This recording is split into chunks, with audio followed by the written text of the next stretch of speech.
Rose, ilang araw na sa'yo si Nancy? Parang mag-isang buwan na. Mag-isang buwan. Oh, Kumusta naman ang buhay-buhay ni Mga Nancy? pila, mga pila, 26 ka. Okay naman siya dito, sir. Oh, sobrang okay naman. May time na mautos-utosan ko na. Wow. Beat, 20. O, mautos-utosan ko na. Tapos pagbawa, tulad ng anak ko bababa, sabi ko, tignan mo. Oo. Mga ganon. Tapos basta mautos-utosan ko na po, kunwari. Sabi ko kaya, labahan yung budget niya. O, yung damit niya, yun, nagawa na niya yan. Yun po. Tapos yun, okay naman kami. Tawanan, banding, parang wala lang. Ganon. Tsaka ano lang kami, tawanan. Basta masaya lang kami kasi kami lang naman talaga dito. Walang ibang tao sa araw. Okay. Kasi mga tao dito sa amin, gabi pa halos yung dalawa eh. O kaya kami lang talaga. Yun. Yung banding namin, sayawan, kahit ano lang. Asaran, ganon. Tapos after nun, kantahan lang. Sinasabayan ko siya. Yun lang po. Yung buhay namin dalawa dito. Yun. Na masaya ako na marinig sa'yo na nautos-utusan na siya. At nakita ko rin naman mga kababayan, nakikita nyo rin yung pagbabago, lalo, especially sa physically ni Nancy tsaka si Rose. Kasi tignan nyo si Nancy mga kababayan, maganda na yung... Kung noon, hinahawakan ko siya rito, parang anlambot, di ba? Pero ngayon mararamdaman mo healthy kasi malusog na siya, medyo matigas na. Tsaka nag-iba na yung aura niya, gumaganda na. At mas gumaganda na rin si Rose lalo. Di ba? Nagbablush. Ano na naman yung masasabi? Hindi naman. Ayan. Ano ba sikreto mo? Alam mo, napapansin ng mga viewers talaga pagka pupunta kami dito talagang napapansin nila yung anong tawag dito, yung mahabang ito yung kilay ba? Hindi, ako lang po gumagawa din, sir. Oh, paano mo nagawa yun? Yun, nakaano lang ako sa lamin, ganyan. At sariling gawa. Opo, sariling gawa ko lang. Kasi sir, dati kasi, yung mga sideline ko, make-up, sumasama ko sa pinsan ko eh. Yun. May pinsan kasi si Jowa ako na make-up artist. Tapos, may pinsan yung Jowa ako na make-up artist. Siya yung sikat dito sa Antipolo na make-up artist. Tapos, sinasama niya ako. Tapos, bakit Jowa ang tawag mo dun sa asawa mo? Ay, parang wala lang. Gusto ko lang ganun. Parang hindi nahalata yung edad. Parang sinabayan na lang yung mga millennial. Sinasabayan millennial. Pansin nga ng mga viewers talagang Kasi yung ayaw ko laging ganun siya eh. Mama, wag ganyan. Mama, wag ganyan. Ganun. Gusto niya na kaming... Bakit? Masarap ba maging bumalik sa pagkabata, yung millennial? Hindi kasi yung anak ko sir yung pag umaten ako dun sa mga school niya, parang tuwang-tuwa siya sa akin kung mga ganong aura ko. Ay, ganun? Oo, gusto niya. Alin anak mo, yung bunso o yung panganay? Yung panganay. Tapos ayaw niya na, Mama, gusto ko ganito ka, gusto ko ganon siya. Ayun, parang naano din ako. Tsaka mga kapatid ko kasi sir sila, gusto nila na, ayaw nila na, kasi ako yung ate talaga. Ako yung pangalabas panganay. Ayaw nila na, tawag nun. Basta gusto na lang kita kong ganito. Hindi, tama naman yun mga kababayan. Hindi porkit may asawa na tayo parang hindi na natin alagaan sarili natin. Magpapalo siya. No, mali yun. Kung talagang iningatan din, alagaan din natin yung sarili natin. Tsaka yun, ganun din yung asawa ko sir. Pero kasi ako talaga, hindi kasi ako sanay na wala akong sariling pera talaga. So kung anong sa akin na talaga yon. Hindi ko na kailangan iningi sa kanya. Yung kung ano-anong pang lotion. Hindi ko na kailangan hingin sa kanya. Kasi yung mga pampaganda. di sa akin na yun.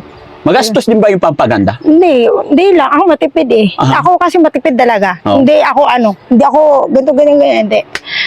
Tama lang. May tanong ako sa'yo. Sorry, singit ko lang pero pwede kang mag-next question. Anong weakness mo? Po? Anong weakness mo? Kahinaan mo? Hindi. Sa totoo lang, sir, palangiti ako as in. Kahit saan, mga pinsan ko sa Davao, ganun bangita. Pero sa totoong buhay, napakaiyakin ko, sir, totoo yan. Regarding sa, like kanina, mama ko, may problema na naman kami sa Mindanao. So, hindi mahina talaga ako pag sa loob ko. Lalo na sa mga kapatid ko. Sa anak ko, lalo na sa pamilya, sa totoo lang. Hindi ako, hindi, basta mabilis akong masaktan, pero lagi kong binabawi sa sarili ko after nang masaktan ako, tingin ako sa salamin, tapos, yun, sabihin ko lang, o kakanta ako na kahit ano, maganda ako, lilipas din to, ganun. Yun po yung lagi kong motto na, yun nga, sabi ko, yakin talaga ako. Basta mabilis ako masaktan, pero mabilis din makabawi. Yun. Pero iyakin ako. Yun. Kasi sir, kahit ganito ako sa tulang, marami din po akong pinagdaanan. Hindi ko na po pwedeng i-share, pero sabihin natin, di ko naman din maitatagon kahit sa pamilya ko. Yun. Kaya, ako, kaya porsigido Sobrang porsigido ko talaga. Isipin mo, nag-aaral kami para makatapos sa working student. Porsigido talaga. Kaya, yung kahit maliit na bagay, gusto ko makashare ako sa tulang. Ayokong nakakita silang nahihirapan. Yun. Kaya ayoko talagang ganito Kahit nga, sa totoo lang, sir, may mga nagchat-chat sa akin. Aliga din kay Nancy. Sa totoo lang, naiyak ako, sir. Kasi, Bakit? Ano sinasabi nila? yung parang nagbigay lang ng suporta, tapos gusto nila, ikwento ko yung, bakit daw ganun? Bakit daw, oo, alam nila mahirap alagaan. Pero sabi ko, alam ko yung, kahit maliit pa ako nung nangyari, alam ko yung sitwasyon niya. Isipin mo yun, namatay nanay niya. Tapos namatay ang kapatid niya. Nakapag-asawa siya, namatay din. Siyempre nakunan din po siya. Parang kung isa-isahin mo yung pangyayari, masakit talaga. Kaya siguro, yung iba hindi nakaintindi kasi hindi nila kasama yung tao. Kaya yun. Hindi nila alam lahat yung story, yung Opo. kwento ni Nancy. Opo. So yung mga ganun, hayaan na lang natin. At saka, yung pag makasama mo kasi si Nancy, napaka-sweet niya. Napaka-alalahanin. Tapos, kumbaga kung may gagawin siya sa yung may gagawin siyang parang ikagagalit mo or ikakasama ng loob mo. Maya-maya, parang gusto niyang bumawi. Maglalambing Ganun. siya. Kaya yun po yung parang feeling ko, hindi ko to palagpasin ng ganito kahit mahirap lang ako.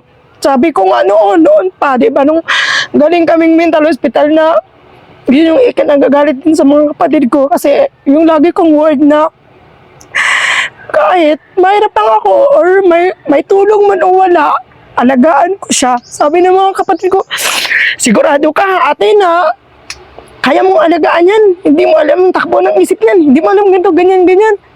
Sabi ko, basta alagaan ko siya. Yun. Kaya, sa mga kapatid ko, pasensya na kayo kasi yun po talaga yung pasya ko. Hanggang ngayon, sir, medyo di pa naman din okay kasi di din sila talaga aware nga nandito yan sa totoo lang. Kasi, syempre, yung ganyan mga sitwasyon, hindi naman siya 100% na gumaling talaga. Bakit mo nasabing, bakit ka nagsosorry sa mga kapatid mo? Anong ibig mong sabihin? Sa tono mo kasi parang ayaw ba nila na alagaan mo siya? Nung una kasi may kapatid ako sa probinsya sa Dumaguete. Inalagaan din po kasi yun si Nancy. Inalagaan siya tapos yun pinagamot din nila yung mga tiya ko. Pinagamot din po yan. Nung gumaling-galing kasi umaalis po siya. Gaya nung kwento ng isa kong pinsan sa Bulacan na pag once na gumaling-galing yan, umaalis yan. Oo. Kaya nung nalaman ng mga kapatid, nag-post ako, nalaman ng mga kapatid ko, nandito siya. Sa akin, ang pangit ang feedback. Pangit ang feedback sa'yo? Opo. Na nasa'yo? So paano, pati anong po, gusto nilang mangyari? kasi daw, siyempre, ganyan nga daw ang sitwasyon, di daw alam ang unang isip. May pamilya daw ako. Yun, mga ganung bagay. Pero, wala, never mind ko. As in, never mind ko. Kasi talagang, Hindi ko lang alam kung bakit na ako ang gustong mag-adapt ni Nancy sa totoo lang. Hindi ba Okay lang ko sila? Hayaan mo na yun. Ang importante, nakikita ko na maganda yung samahan ninyo. Opo. Yan po. Totoo po yun. Maganda po sama namin para po kaming mga baliw. May balik akong tanong. Sige po. Para maiba na kasi ayaw ko na yung gusto ko masaya tayo, gusto ko maging maayos yung pag-aalaga. Ano yung unang-unang nagpapasaya sa'yo?